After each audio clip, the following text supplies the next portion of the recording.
सारे शरीर का कब्ज है मोटापा। आज इस विषय को लेकर के उपस्थित हूँ। प्रकृति ने हमारे शरीर को निरोग बनाया था, सुडौल बनाया था।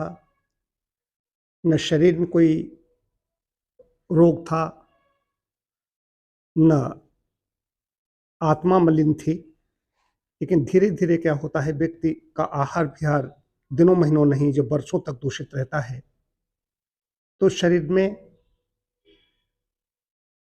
मेटाबॉलिक डिसऑर्डर होता है, चयापचय संबंधी गड़बड़ियाँ होती हैं और पेट में चर्बी इकट्ठी होने लगती है। धीरे-धीरे पूरे यहाँ सिर में, गर्दन के पास में जाकर के चारों तरफ फैलती है। पहले पेड़ों से ही इकट्ठी होती है। मोटापा बढ़ता चला जाता है। मोटापा बढ़ने के बाद में जिनको वज़न कम करना चाहते हैं, उनके लिए सबसे बड़ी चीज़ यही है कि वे पहली चीज़ आहार है। हमारे यहाँ प्राकृतिक चिकित्सा में सबसे पहले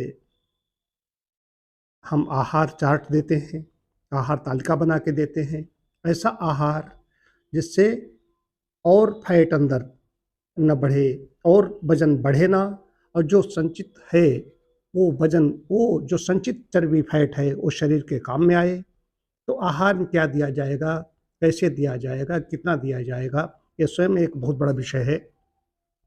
तो आहार में सुबह से लेकर दोपहर तक, रात को मैंने जो 15 महीनों में 35 किलो वज़न मैंने कम किया है।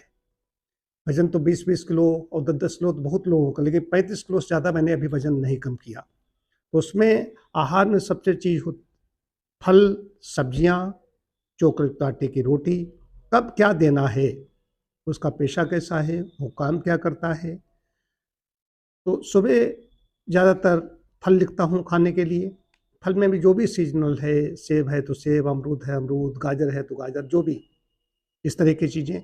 उसके बाद दोपहर में रोटी सब्जी, दालें हटा देता हूँ, अम्लीय चीज़ें हटा देता हूँ, फैटी चीज़ें हटा देता हूँ, नमक कम कर देता हूँ। और रोटी पहले जितनी खा रहा था व्यक्ति, अगर 4 खा रहा था तो मैं 3 कर देता हूँ, अगर 3 खा रहा था 2 कर देता, 1 रोटी कम कर देता हूँ। रोटी चोकर-युक्त आटे की बनती है। अब इसमें साथ-साथ में चिकित्सा शुरू की जाती है, तो आंतों का संशोधन करते हैं। आंतों के संशोधन के साथ-साथ में स्वेदन कर्म करते हैं, स्टीम बाथ देते हैं, उसको मालिश करने के लिए भी कहते हैं। पेट की भी कई बार गर्म ठंडी सेक की जाती है, पेट पर मिट्टी की पट्टी डालते हैं। कई तरीके से शरीर के कई तरीके से शरीर के जो अंदर टॉक्सिन्स हैं, उनको डिटॉक्स करते हैं, डिटॉक्सिफ़िकेशन करते हैं, तो वज़न कम होना शुरू हो जाता है। अब जब वज़न कम होना शुरू होता है तो पेट की चर्बी है, पेट है ढीला पड़ने लगता है, पेट लटकने लगता है। तो उसमें और ज़्यादा फिर व्यायाम वैसे बताए जाते हैं। वेट गर्डल, जो पेट की एब्डोमेन पैक है, उसको किया जाता है। उससे पेट जो ढीला हो रहा है, लटक रहा है, उस पे कसाव आता है। आहार ये दिनों में मतलब कि लंबे समय तक चलेगा।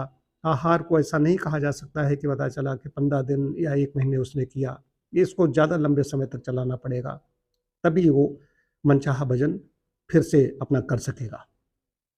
तो यहाँ पर कायाकल्प में तमाम ऐसे लोग आए हुए हैं, जिन्होंने वज़न कम किया है। उनको कटी स्नान भी देते हैं सुबह-शाम, हिप बाथ देते हैं, हिप बाथ तो मैंने बनाए हैं। और बेडशीट पैक एक होती है, उसको भी दिया जाता है, लेकिन यहाँ पर ज़्यादातर मिट्टी की पट्टी, एनिमा या पंचकर्म कहें तो वस्त्रकर्म, इसके अलावा स्वेदन कर्म, स्टीम बाथ और व्यायाम, आहार, इतने से ही वज़न कम हो जाता है। आज हमारे यहाँ बहुत लोग ऐसे आए हैं, वर्तमान में भी हमारे ऐसे उपचार में लोग हैं, जिन्होंने यहाँ पर खूब वज़न कम किया। वज़न अगर कम नहीं करते हैं, तो तमाम प्रकार की समस्याएँ, हार्ट संबंधी समस्याएँ आती हैं, रूमेटिक प्रॉब्लम जैसी समस्याएँ पैदा होती हैं। तो स वज़न को न बढ़ने दें, वज़न पहले ही से ही ऐसा ध्यान रखें वज़न न बढ़े। यदि वज़न बढ़ गया है, तो उसको कम करने के लिए सारे प्रयास करने चाहिए। इस मामले में प्राकृतिक चिकित्सा अधिक श्रेष्ठ है।